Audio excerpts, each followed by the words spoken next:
gwe babadde bayita Jawuhala Kamyuka abadde omuyimbi wange abadde abeere Butambala. Honorable Aisha Kabanda MP wa Butambala, nkusaba nkwegayiridde maama vaayo oyogere amazima goyina. Honorable Aisha Kabanda MP wa Butambala ku muwala ono yafudde, vaayo oyogere. Omuwala abadde nga asiba atugamba nti baawe ne nnyazaala we ne mujja we bamwewerera buli lunaku baagala kumutta. Omuwala ono bannayuganda wabaddewo obutabanguko mu maka. Bawoona omuwala omusajja avuga takisi awo mu Kibibi. Aisha Kabanda obimanyi, poliisi y'Ekibibi mubimanyi, omusango guno gwatukako ne mu kkooti ekibibi. Omukyala omusajja ono gwe sigenda kusooka kwatuukiriza mannya ge, yagenda ne basangiriza omukyala ono eyafudde ono gwe mulaba Jawuhala Kamyuka ng'ali mu kulima mu kibira.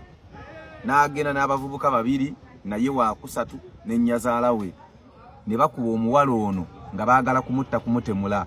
Omuwala baagudde wansi ng'amaanyi gamuweddemu, asigaddeko kikuba mukono. Kibava balengera omwana omuwala ng'abalengera ayimiridde mu sayidi eri abalaba.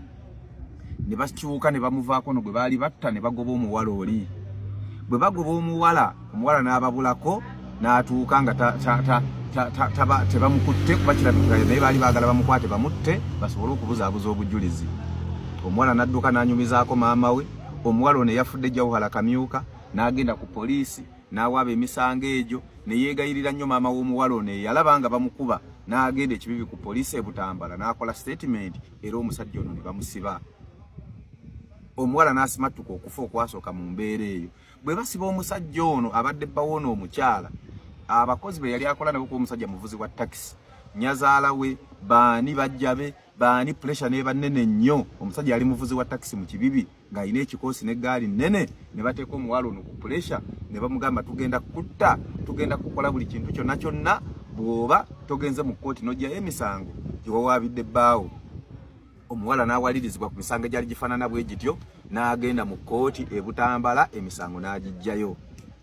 Abadde meeya wa Kibibi ensonga ozimanyi, chairman LC3 ensonga ozimanyi yangamba wazibuyangako, RDC ensonga mubadde muzimanyi. Bino byenjogera bannayuganda soogera kalebule.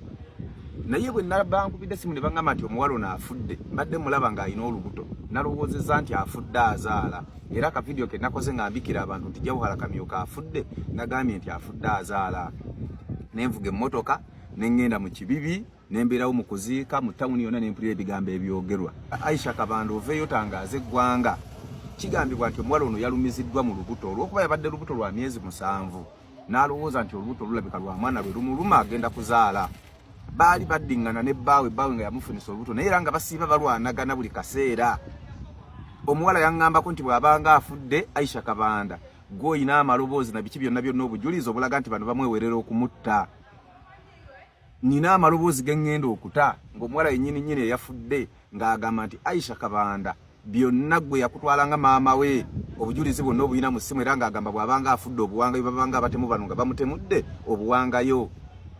Honorable Aisha Kabanda bwe wavuddeyo ku lumba okwogera wayogedde ebintu bya politics byokka, tewayogedde ku nsonga zino nti olina ky'omanyi ku byassizza mwana muwala ono. Aisha Kabanda nkwegayiridde n'abantu bonna abafamire y'omuwala ono, muveeyo tunoonyeze omuwala ono obwenkanya n'abantu ba famire eno obwenkanya. Omuwala yalese abaana abato abeetaaga okusoma n'abazadde be. Vidiyo eno sigikola wawalabye nalabye ku comment waliwo yaŋŋambye nti kati oyogera ebyo by'oyogera bwe bazuula abatemu abamutemudde nga bamuwadde butwa olwakomewo ebyenda bye basse simanyi ebiboowoole ebibumbe byatuuse mu ddwaliro nga bifu.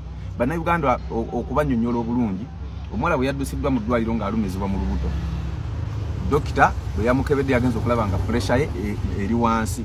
Eyo mboozi okusinziira ku bigambo bye nawulidde, dokita bw'alaba nga pressure y'omuwala ono eri wansi, asalawo balongoose omuwala ono bamuggyemu omwana bamuleete emulago bamubikke. Dokita n'asala omukyalo ono okumugyamu omwana, basanze omwana yafudde. Unfortunately nga bagamba ebibumba n'ensigo sisitimu y'omunda ey'omuwala nga yavunze. Ebyo bye bigambo bye nawulidde ku bakungubazi bye babadde boogera. Byensaba ab'obuyinza poliisi y'Ekibibi muguleewo ejjeno yikwayali fayiro munoonyereze ku nfa y'omuwala ono, kubanga abadde atiisibwa ne bbaawe ne nnyazaala we ne mujja we nga baagala okumutta. Bannayuganda, omuntu yaŋŋambye nti njogera ebyo byonna byonna poliisi bwene baanavayo ne banoonyeza ne bazuula nga ddala kituufu bamuwadde butwa akomewo olwaddemu abeere mulamu. Nedda, kino nkikola ku lwa ggwanga lyange na kuyamba abantu abasigaddewo. Obutemu obufaanananga buno omuntu aleme kubeera eyo ng'akimanya ajja kukwata obutwa buwa omuntu oli afe yabeerewo mirembe. Banoonyerezebwe bwe baamutemudde nga bamuwadde butwa, fayire eno eggulwewo, omusango guno gunoonyerezebwe, enfa y'omuwala ono postmortem ekolebwe bulungi oba addamu n'aziikulwa aziikulwe, fandi zisente zeetaagisa tujja kuzisonda, obwenkanya bulabike, nga kye tufa si nti oli eyafudde addemu abeere mulamu. Wabula abantu bonna abatemu abeetaago abalinza okutemula abantu mu mbeera ng'eno okuwa abantu obutwa bakiyigireko nti osobola okutemula omuntu n'omuwa obutwa, naye obujulizi bwe butuuka ne buvaayo osibibwa. Bannayuganda mujjukira former DPC wa Mukono gwe bayitanga simanyi Awuliyeni eyatemula n'atta mukazi we, baamusiba emyaka 45, baagimusalira ali luzira asaavinga. Abantu gye bali abafumbo batta abantu baabwe n'abantu abalala. Tukola mu bino ebyamataka ne nvayo n'enjogera balandi gulaba bakasaayi obye ettaka lya Haji Ahmed Ziwa biki nenga butunulira enzi bakasaayi gye yali abbamu Haji Ahmed Ziwa ekulaga nti oluvannyuma lw'okukyusa ebyapa bali bateekateeka ku muttooli, kubanga ddala bwe baali nga tebamusse, bwe baali badde nga tebalina kigerwa kya kumutta, lwaki bali bakola fojale yenkaniddawo nga gwe babba bamanyi waali mulamu era asobola okwerwanirira. Kitegeeza baali basazeewo bakasaayi bwe bamala okukyusa ebyapa ne bidda mu mannya gaabwe ne bawamba ne baleeta bakifeesi ne bawamba ne bakola unlawful eviction nga bwe baagikola, forceful entry ku ttaka nga bwe baagikola ne badda ku ttaka. Kati ndowooza baali bategese Ziwa bamutte mu ntiisa y'ekitalo n'abaana be bafeeyo bagaana okugoberera. Awo wasibuka enjogera egamba nti ettaka lissa. Benson, ebintu by'olimu onoobisobola. Bannayuganda, njagala tufune obwenkanya, nze omulimu ogwange ngukoze. Honorable Aisha Kabanda, omuwala ono yabadde abayimbira ng'alina olubuto lukulu, nga yeewayo ne yeerekereza n'ayimba kampeyini zonna n'ateekawo n'ayiwawo omubiri. Najja n'ennyimba ze yabakoleranga ssente ezasooka nga yazeesasuliranga ngamba ndi mukola Aisha Kabanda mwagala abadde atupromotinga neeteekemu kana akasente akatono nkole oluyimba luno ndumutwalire. Bwana alusima n'awangula akalulu nja kudda Benson nkusasule. Ekinnumye nti akalulu Aisha Kabanda baakamukubye neera mbadde sijja kubanja naye omuwala takomyewo tasobodde kudda. Abadde ayimbye gaakoze erinnya kubanga yabadde alidinga kampeyini za Nuupu mu kuyimba mu Guleta Butambala yonna.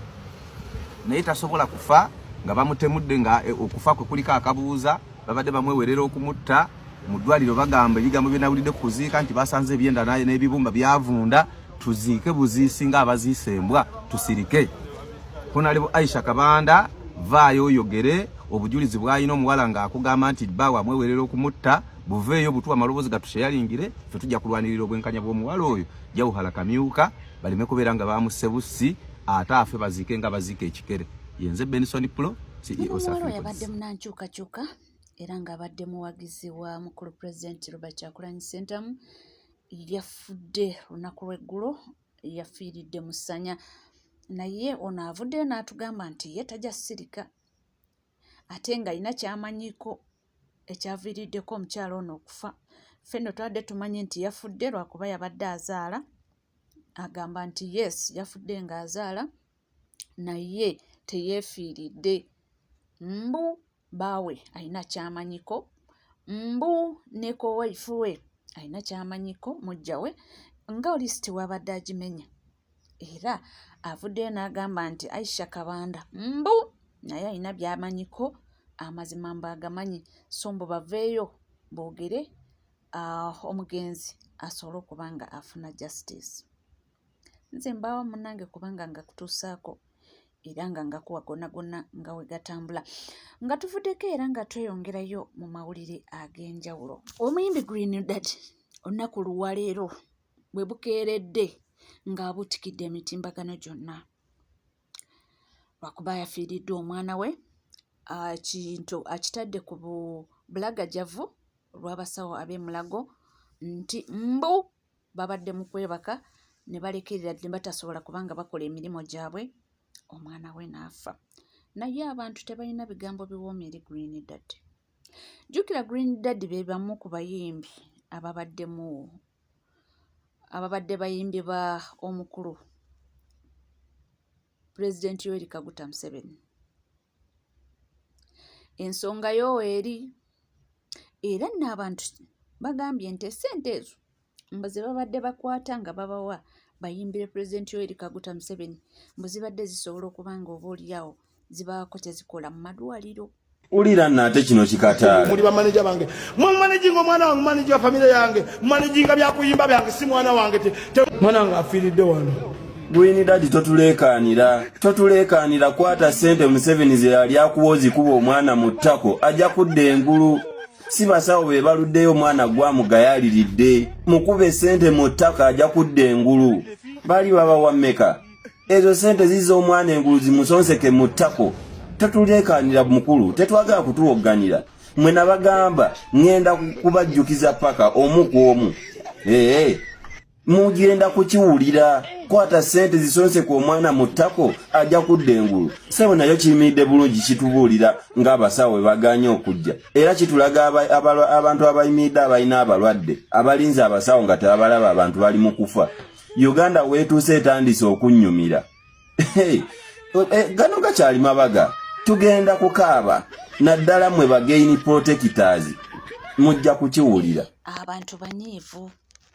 Abantu banyiivu era bagambye nti bino byekaabya teyandikaabye mbu akwate ssente ezo ze baamuweere mu kuyimba. Ogambye Green Daddy y'omu ku bantu abaakubira muzeeyi kampeyini mu kalulu kano akawedde. Vidiyo ze zitandise okusatulatinga kati olw'okuba afiiriddwa omwana mu ddwaliro ly'e Mulago. Wabula ensonga gy'agamba nti abasawo tebaafuddeyo kimala ku mwana we afudde. Kikyolowooza amaze postinga vidiyo ku kufa kw'omwana wa Green Daddy ng'ali mu ddwaliro ly'e Mulago. So gwatanagiraba ngeno gy'ososolaba kirikingana mu kafaananyi kange gy'ono ku akawunti yange olabe gali amawulire agasoose. Omwana wa Green Daddy afudde essaawa nga 2-3 emabega. Naye Green Daddy astreaminze live kyakola government naye nga campaign ezakaggwa abadde ku side ya NRM teye mukunja tasera awanda muliro ku nsonga yemuyini. Gwe Green Daddy mwana mbu wakakitegeera kati nti abantu bafiira mu malwaliro nga teri ddagala kyetunuzaamu kikamera nemwe biyimbi mmwe mwana gwe nkyabonaabona na bino ebibizi bya fangoni ate naawe ebintu byosuubira nti bitegeera mweddirwe mulitegeera nti ebyaddala Abannayuganda mwana bakaaba era olinda kimale kutuukako kati omwana we afudde. Oli ku basawo weetunuzaamu kamera Abannayuganda mulaba abasawo beekwese lwaki tebeekwekanga nabo tebalina ddagala lyakozesa ttaano. We tuli ffe tubaawo kubanga tubatuusaako buli kimu ekitambula era ekigenda mu maaso mpola mpola naye nga tweyongerayo mu mawulire ag'enjawulo. Omwami ali wano alina sitoole gy'anyumya naye sitoole eno yeekuusiza ku basibe be tulina as in ba political prisoners ne yeekuusiza ne ku mbeera eriwo essaawa ya kakati. Sitoole gy'anyumya ne yeekuusiza ku famire ya mugenzi Kibalama John Bosco Kibalama yabuzibwawo nga juuzi omukyala we yafa, maama yafa era yafa ng'akitegeddeko mutabani we bakola ki baamubuzaawo pressure ne zimukuba taata yafudde kakati bibino.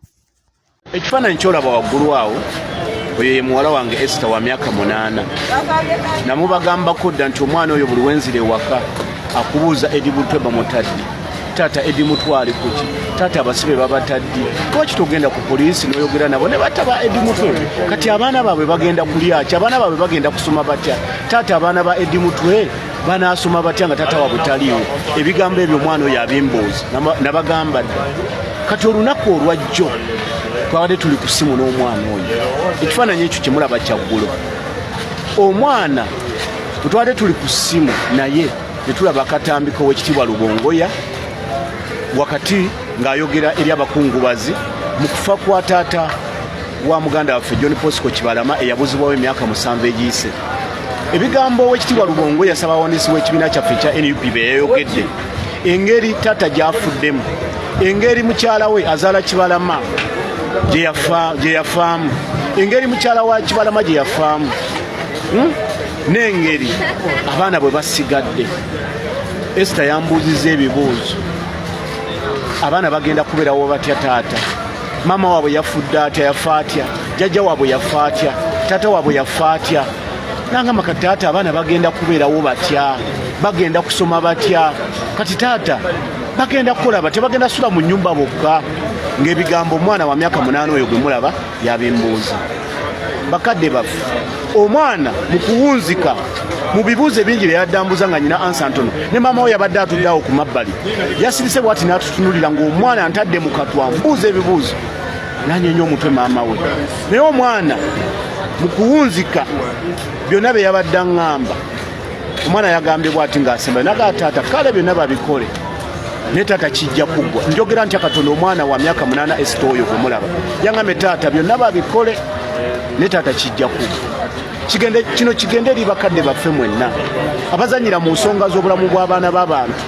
abasaagira mu bulamu bw'abantu obusanyizibwawo buli kaseera abantu ababuzibwa buli kaseera abantu abafa buli kaseera amaziga g'abantu agayika buli kaseera omusayi gw'abantu oguyika buli kaseera mwe ne babatunuzamu kamera ne muwoza nti oyo katemba ekyo kiwaani abo bazanya firimu olw'okuba mulina obusente bwe babawa mu babuloga bazanyira mu bulamu bw'abantu bannabyabufuzi abazanyira mu bulamu bw'abantu abaana bamba abantu ababonaabona abaana bakibalamu abatalina jjajja mukyala abatalina jjajja mwami abatalina maami abatalina taata bakadde baffe mulinda naye kankiddemu nkyogere ng'omwana wange bwe yakiŋŋambye nti byonna babikole era byonna mubikole n'ekijja kuggwa twebaza abakulembeze baffe ab'ekibiina kya NUP okufaayo okutukubiriza okutuzaamu amaanyi okuyamba bannamwandu ne bamulekwa okuyamba famire zaabo ezitalina buyambi eri abo abatakyasobola kukola ne muyamba famire zaabwe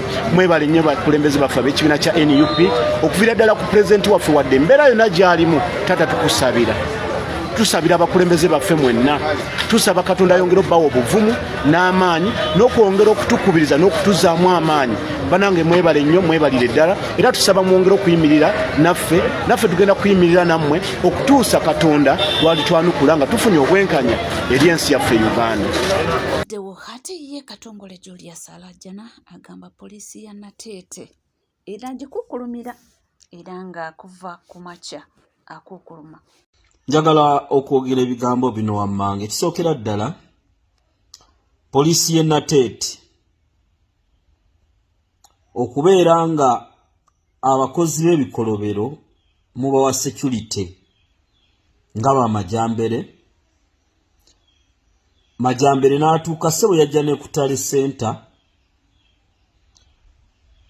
ajja akakase nti yadde Katongole Julius alina DR forms temumulangirira era bwe twagenze ne ku kooti olw'ensonga ze nabadde ngenzeeko ne baleeta amagye poliisi Nateete ne babiyiwa ku kkubo ne bavaayo munange ne bayingiza n'abayaaye munda nga Majambere poliisi emugira naye munnanga abantu mbebaza nti mwabadde bagumu abalonzi baffe revolution gye tuliko yakununula ggwanga lino Uganda mu buwambe kwawebuuze poliisi Majambere yagenda n'amenya bannayuganda abaali bankumira akalulu ng'akutte ebiso naye nga poliisi y'e Nateete mu gavaninga era omwana n'awaayo ne statement nga bamukubye ku Nateete Muslim agent wange Majambere temwamukwatako. Majambere najja nti ayuza zi DR forms ze yayuza ne record ne tuzisigaza okuva mu ba competitors abalala n'atakwatibwako wabula poliisi y'e Nateete yo nga yo nekulaga nti Julius Katongole eyakubira AOC Nateete n'amugamba nti baabano abamenyi b'amateeka bali wano baali mu kubba bululu era munange ne bwe babbeera ne tubasinga bino byonna ebikolwa tetugenda kusirika era tetugenda kutya. Poliisi y'e Nateete tewali komera lye mugenda kunteekamu lisitayingirangamu tewali komera ligenda kuntiisa nti munaye Katongole tumusibye ave ku nsonga y'okulwanya eddembe ly'abantu. Abantu abo mu Lubaga balina ebizibu bingi. Amazzi, ebintu ebibatwala mu myalo eyowa, emirimu, embeera ya gavumenti embi.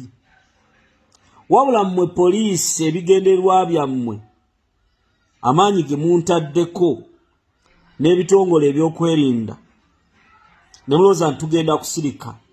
Sisobola kusirika era sisobola. Era nsaba abantu bange ab'e Kabowa, abantu b'e Nateete, abantu b'e Mutundwe, Najjanankumbi 1 ne Najjanankumbi 2, abakulembeddemu ekikweso ekyokwefuula nti bakulembeze bammwe, lwe mutuuka mubalage nti temubalondangako. Era nange sigenda kujjako kigere kuba nina okubeera mu bantu bange bannonzi, era abantu ne bampa akalulu.